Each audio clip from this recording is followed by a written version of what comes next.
এবং জেলা প্রশাসন গাজীপুরে যথাযথ মর্যাদায় গাজীপুরে মহান বিজয় দিবস উদযাপিত হয়েছে।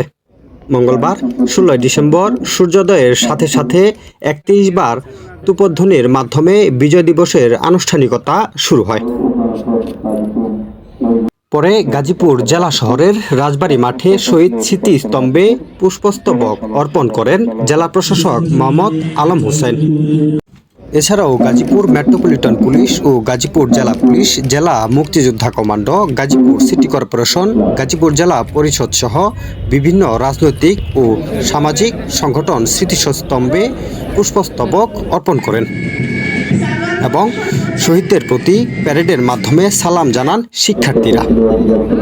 Saadat Hussain, channel A1, Gazipur.